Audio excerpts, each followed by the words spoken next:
تو عرض کر رہا تھا، حضرت بابا صاحب نے خط لکھا، علیم اللہ ابدال کو کہا کہ لے جاؤ، خط حضرت صابر پاک نے پڑھا، کہا لے جاؤ، اس کے نام آیا تو اس کے پاس لے جاؤ۔ تبرک کے پاس جب خط پہنچا، قاضی تبرک کے پاس، وہ اپنے وقت کا بڑا علامہ کہلاتا تھا، اس نے خط پڑھا اور کہا کہ یہ کون فرید ہے، اور خط پھاڑا اور پھاڑ کر کے پھینک دیا۔ علیم اللہ ابدال نے وہ خط اٹھایا، اٹھانے کے بعد اس کو چوما صابر پاک کی بارگاہ میں، اس نے تو خط پھاڑ دیا اور اس نے کہا کہ یہ سب میں نہیں مانتا، کہ یہ کرامتیں اور یہ ولایتیں اور یہ اور وہ آپ نہیں مانتے سب، ہم تو بس اپنے آپ کو ہی مانتے ہیں۔ دنیا میں کچھ لوگ ہوتے ہیں نا، وہ اپنے آپ کے سوا کسی کو مانتے ہی نہیں ہیں۔ یہ بڑی خطرناک مخلوق ہے جو کسی کو نہیں مانتے، اور یہ بڑے بدترین لوگ ہوتے ہیں، اس لیے کہ ان کی تباہی ان کا مقدر بن جاتی ہے۔ اس لیے کہ دوسروں کو آقاؤں کو مانو گے تو تب دنیا تمہیں آقا بنائے گی، لیکن اگر آپ کسی کو نہیں مانو گے تو آپ کو کون مانے گا؟ قاضی تبرک نے پھاڑ دیا، پھینک دیا۔ علیم اللہ ابدال وہ خط اٹھا کر لائے، صابر پاک نے اس کو چوما، آنکھوں پہ رکھا، سر پہ رکھا، اور اسی خط کو لپیٹ کر پھر دوسرا خط لکھا، بابا صاحب دیکھا آپ کے خط کے سب، ہماری توہین کی ہمیں برداشت ہوا، آپ کی توہین کہہ رہے ہیں ہم برداشت نہیں کریں گے۔ وہ خط گیا، خط کے بعد دوسرا خط زموان کے نام آیا، قیام الدین اس کا نام تھا، اس سے کہا تو سدھر، یہ تجھے غلط پٹی پڑھاتا ہے، اس کے حملے سے نکل، اس کی شرارت سے نکل۔ قیام الدین کے پاس خط آیا تو چونکہ اس کو بڑا ڈرا کر کے رکھا تھا، اس نے صابر پاک کے حوالے سے بڑے کان بر رکھے تھے، وہ جادوگر ہے، وہ ساحر ہے، اور وہ یہ ہے اور وہ ہے، تو غلط پروپیگنڈے کا تو کوئی بھی شکار ہوتا ہے۔ یاد رکھیں، جب بھی کسی کے متعلق کوئی بات کان پر آئے، اہل علم کا انداز ہوتا ہے اس کی تحقیق کریں، اور قرآن بھی یہ کہتا ہے جب تمہارے پاس فاسق خبر لائے تو پہلے اس کی تحقیق کر لو، اسے جانچ لو کہ بات کیا ہے۔ قیام الدین کو اس نے بہت ورگلا رکھا تھا، قیام الدین کے پاس خط آیا، اس نے جو ہے وہ تبرک کو پیش کیا، قاضی تبرک کو، اور قاضی تبرک جو ہے اب اس نے یہ خط پیش کیا تو اس نے وہ بھی پھاڑ دیا۔ علیم اللہ ابدال نے وہ پھٹا ہوا خط پھر اٹھایا اور لے کر کے چلے۔ اس کے بعد تیسرا خط صابر پاک نے لکھا، دیکھو اس قدر جو ہے وہ صابر پاک صبر، میں حیران رہتا تھا کہ بعض کتابوں کے اندر یہ ہے کہ ایک ہفتے میں مسجد جو ہے وہ سجدہ ریز ہو گئی، تو میں نے سوچا کہ جس کا لقب صابر ہو پھر انہوں نے اتنی اجلت کیوں کی ہے؟ تو بہت کتابوں کو میں نے چھانا کہ حقیقت تک پہنچنا چاہیے۔ بچپنے سے یہی سنتے آ رہے ہیں کہ پہلی ہی نشست میں مسجد سو گئی، ایسا تو نہیں ہونا چاہیے، اس لیے کہ روایتوں کو درایتوں پر بھی پرکھنا پڑتا ہے نا، تو اتنا لمبا عرصہ گزرا ہے اس کے اندر۔ بعض مورخین نے لکھا یہ سب ہوتے ہوتے تقریباً جو ہے وہ 6 ہفتے کا عرصہ گزرا، بعض کہتے ہیں 11 مہینے کا عرصہ گزرا، تقریباً 1 سال گزرا اس کے اندر، بہرحال جو بھی ہو۔ تو اس کے بعد تیسرا خط بابا صاحب کے پاس لکھا، تو بابا صاحب نے اس میں ایک جملہ لکھا، کلیئر میں نے تجھے سونپ دیا اور وہ تیری بکری ہے۔ جملہ دیکھے بابا صاحب کا، بابا فرید کا جملہ، کلیئر تیری بکری ہے، چاہے تو اس کا گوشت کھا، چاہے تو اس کا دودھ پی، یہ جملہ فرمایا۔ قربان جائیں کیا ادیبانہ انداز ہے، صوفیاء کرام کو اللہ نے کیا علم دیا ہے، کلیئر تیری بکری ہے، یا گوشت کھا یا دودھ پی۔ اب جیسے یہ ہوا تو وہ خط آیا، تو علیم اللہ ابدال کو بابا صاحب نے کہا، علیم اللہ اس میں بابا صاحب نے ہمیں اجازت دی ہے۔ صابر پاک نے فرمایا، اور جیسے ہی آپ نے جو ہے وہ زمین کو دیکھا غصے سے صابر پاک نے، تو 3 زلزلے آئے کلیئر کی زمین پہ، تو چونکہ وہ جو قیام الدین تھا وہ ڈر گیا، اور اس نے تبرک قاضی کو بلا کے کہا، دیکھ یہ صابر علی احمد کو ستانے کا نتیجہ ہے، توبہ کر لیتے ہیں، چل کر ان کو منا لیتے ہیں۔ اس نے کہا یہ جادو ہے، اس کی کوئی اوقات نہیں ہے، میرے پاس ایک عورت ہے، دیکھ رہے ہیں آپ کتنی شرافت ہے اس مولوی کی، کہ میرے پاس ایک عورت ہے وہ جادوگر ہے، اور وہ تجھے 3 نہیں بلکہ 11 مرتبہ زمین ہلا کر بتا سکتی ہے۔ بلوایا اس عورت کو، اور بلا کر کے اس نے زمین پر کچھ انتر منتر پڑھے، تو زمین اس کو ہلتی ہوئی نظر آئی۔ دیکھو کرامت میں، معجزے میں اور جادو میں فرق یہ ہوتا ہے، کرامت سے زمین ہلائی جا سکتی ہے لیکن جادو سے زمین ہلائی نہیں جا سکتی، تو پھر ہلتی کیسے ہے زمین؟ آنکھوں پہ اثر کیا جاتا ہے، جادو آنکھوں پہ کیا جاتا ہے، تو زمین ہلتی ہوئی نظر آتی ہے۔ یہی ہے، میں نے پہلے بھی اس کا ذکر کیا میلاد النبی کے جلسے میں کسی اجتماع میں، کہ وہ جو سانپ بنا نہیں سکتے تھے، رسی کو کوئی سانپ نہیں بنا سکتا جادوگر، بلکہ وہ رسی کو نہیں آنکھوں پر جادو کرتے تھے، تو رسیاں لوگوں کو سانپ نظر آتی تھی، تو یہ آنکھوں پر جادو ہوتا ہے، زمین اور آسمان پہ جادو نہیں ہو سکتا۔ تو میرے آقا صلی اللہ علیہ وسلم کے دیوانوں، وہ عورت نے قیام الدین کی آنکھوں پہ جادو کر دیا، اس کو 11 مرتبہ زمین ہلتی ہوئی نظر آئی، وہ بے فکر ہو گیا۔ اسی میں جمعہ کا دن آیا، جمعہ کے دن حضرت صابر پاک مسجد پھر گئے، کیونکہ آپ جمعہ پڑھنا چاہتے تھے۔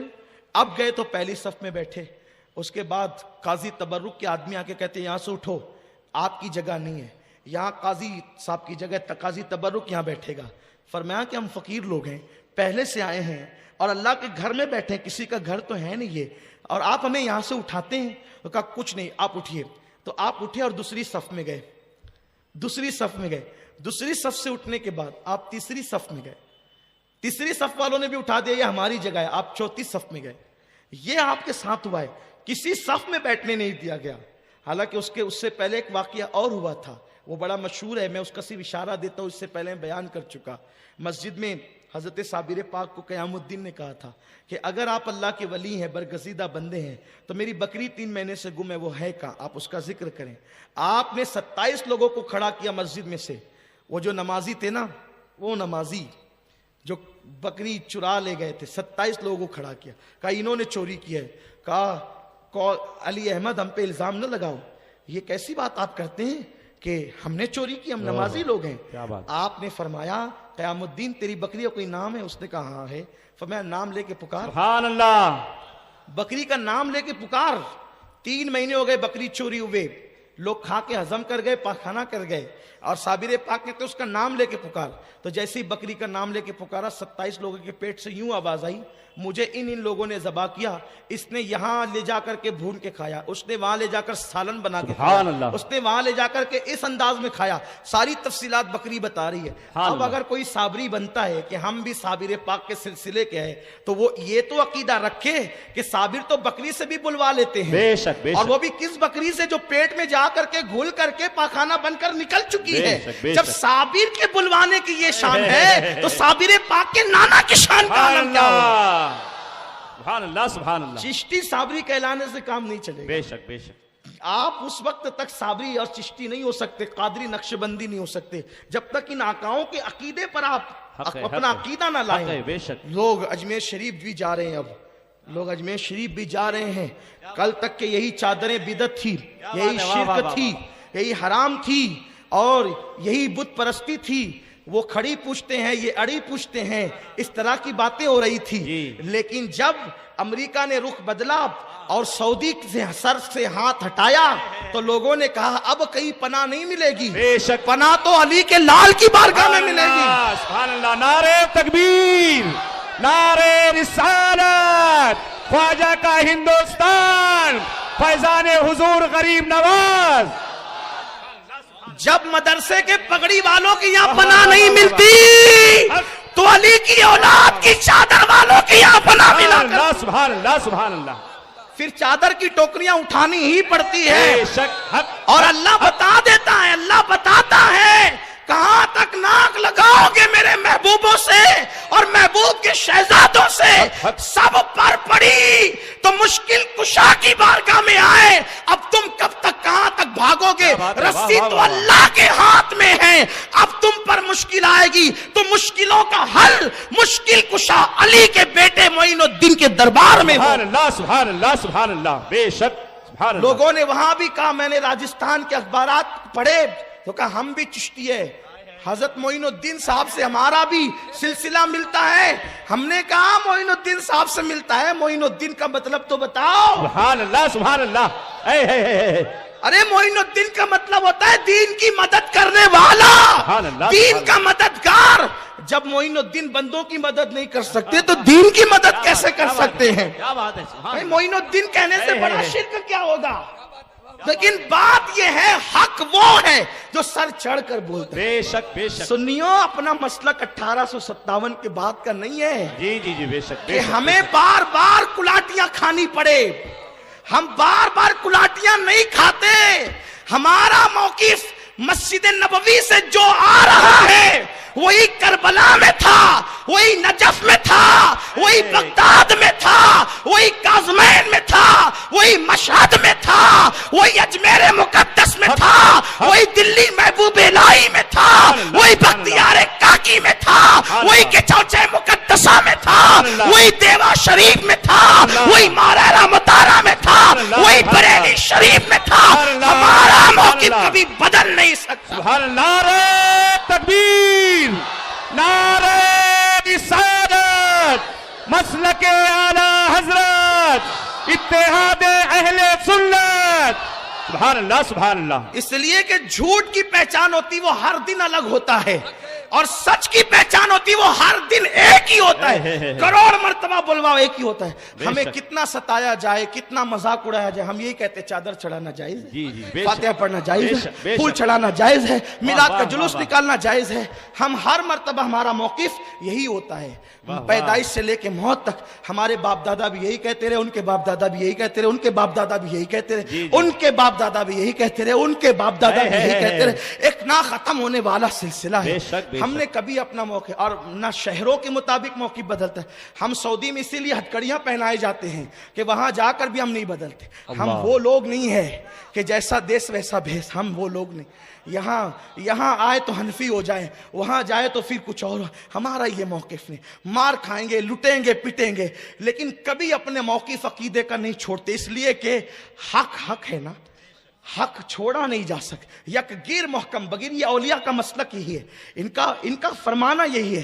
یہ کبھی جو ہے آدھا تیتر آدھا بٹے، ادھر گئے تو ادھر، ادھر گئے تو با مسلمہ اللہ اللہ، با برہمن رام رام. یہ اسلام نہیں ہے. یہ بتانا چاہتا ہوں. آپ ہنس کر اس کو اڑائیے گا نہیں، یہ میرے دل کی آواز ہے. اگر چادر چڑھانا شرک تھا تو آج بھی شرک ہے. تو کل آپ موحد تھے تو آج آپ مشرک ہو گئے. اور اگر اس دن وہ شرک نہیں تھا، آج عین اسلام ہو گیا، تو پھر تم ہمیں گالیاں کیوں دیتے رہے؟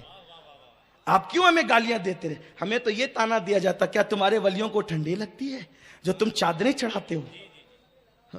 یہ آپ نہ کریں. ہم تو یہی کہتے ہیں، لوگوں متحد ہونے دو قوم کو، پوری دنیا کو اتحاد پر آ جانے دو. اس لیے کہ یہ امت اتنی لٹ رہی ہے. نیوز دیکھتے ہیں تو ماتم کرنے کو جی چاہتا ہے. کوئی دن ایسا نہیں جاتا جس دن کسی مسلم بچی کی آبرو نہ لٹتی ہو. بیت المقدس کے اندر ایک ایک قوم کی بچی کے ساتھ یہودی کے 8-10 سپاہی اسرائیل کے زنا بالجبر کرتے ہیں. ان سے ہمارا کوئی رشتہ نہیں. ملک شام کے جوانوں کے پاس کفن تک نہیں ہے، اور ابھی تک کہ ہم اسی پہ لڑتے رہیں گے کہ میلاد النبی منانا جائز ہے کہ ناجائز ہے. ابھی تک ہم اسی پر لڑتے ہیں، مناظرہ کرتے رہیں گے کہ نبی کو علم ابھی تھا یا نہیں تھا. ہم ابھی تک یہ لڑتے رہیں گے کہ نبی سے محبت کرنا چاہیے کہ نہیں کرنا چاہیے. ابھی تک ہم اسی پہ لڑتے رہیں گے کہ انگوٹھا چومنا جائز ہے کہ ناجائز ہے، بچہ چومنا جائز ہے کہ ناجائز ہے. اس پہ کبھی مناظرہ نہیں ہوا. اور انگوٹھا چومنا جائز ہے کہ ناجائز ہے، اس پر اتنی تقریریں. میری قوم کے جوانوں، چہرے پہچانو، آؤ اتحاد کریں، پوری قوم کو متحد کر دیں. لیکن متحد اوس و خجرج جس پر متحد ہوئے تھے، ہاں یہودیت سے نکل کر جس ذات میں متحد ہوئے تھے، عیسائیت سے نکل کر جس ذات پر متحد ہوئے تھے، مکی اور حبشی، مکہ اور حبشہ سے نکل کر جس ذات پر متحد ہوئے تھے، آؤ ہم بھی اسی ذات محمد الرسول اللہ پر متحد ہو جائیں. ان کے عشق کی بات کریں، ان کے محبت کی بات کریں، ان کے پیار کی بات کریں، ان کے علم کی بات کریں. لوگوں، آپ نے کبھی مدر ڈے منانے پر کوئی اختلاف نہیں کیا. آپ نے کبھی یوم اساتذہ منانے پر کوئی اختلاف نہیں کیا. آپ نے کبھی سعودی ڈے منانے پر کوئی اختلاف نہیں کیا. لیکن آپ نے کیوں اختلاف کیا یوم ولادت رسول منانے پر؟ ٹھیک ہے، اگر نیکی سمجھ کر نہیں منا سکتے تھے چپ رہتے. ہم نے کب کہا کہ جو نہ منائے وہ کافر ہو جاتا ہے؟ ہم یہ تو نہیں کہتے جو نہ منائے وہ مشرک ہو جاتا ہے، جو نہ منائے وہ گستاخ رسول ہو جاتا ہے. ہم نے یہ کبھی نہیں کہا. لیکن اتنا ضرور ہے، آپ نہیں منا سکتے تو منانے کو ناجائز بھی مت کہیے. آپ نہیں منا سکتے تو منانے والوں کو تانا بھی مت دیجیے. اس لیے کہ آپ نہیں کر سکتے، یہ آپ کا مقدر ہے، آپ کی تقدیر ہے. اس لیے کہ ابو جہل پڑوس میں رہتا تھا لیکن پہچان نہ سکا. بلال حبشہ سے آیا تھا، پہچان گیا تو کعبے کی چھت پہ نظر آیا. سب کا مقدر نہیں ہے، اس آقا سے پیار کرنا سب کی تقدیر میں نہیں ہے. لیکن بس میں اتنا کہنا چاہتا ہوں، لوگوں لڑو نہیں، صحابہ کے اہل بیت کے عقیدے پہ اتحاد کرو، اور 1857 کے عقیدے پہ جو انگریزوں نے دیا ہے اس کو جوتے کی نوک پہ رکھ کر آگ لگا دو. کوئی بھی اس کے متعلق باتیں کرے، پھینک دو اس عقیدے کو. فرسودہ ہے وہ عقیدہ، ملعون ہے وہ عقیدہ. جرمنی اور برطانیہ کی خاک چھاننے کے بعد ڈاکٹر اقبال نے قوم کو یہی تو فکر دی تھی، یہ فاقہ کش کہ موت سے ڈرتا نہیں ذرا، روح محمد اس کے بدن سے نکال دو. فکر عرب کو دے کے فرنگی تخیلات اسلام کو حجاز و یمن سے نکال دو. بمصطفیٰ برساں خیشرا کے دی ہماوست، اگر باؤ نہ رسیدی تمام بو لہبیس، دین پورا کے پورا محمد الرسول اللہ کا نام ہے.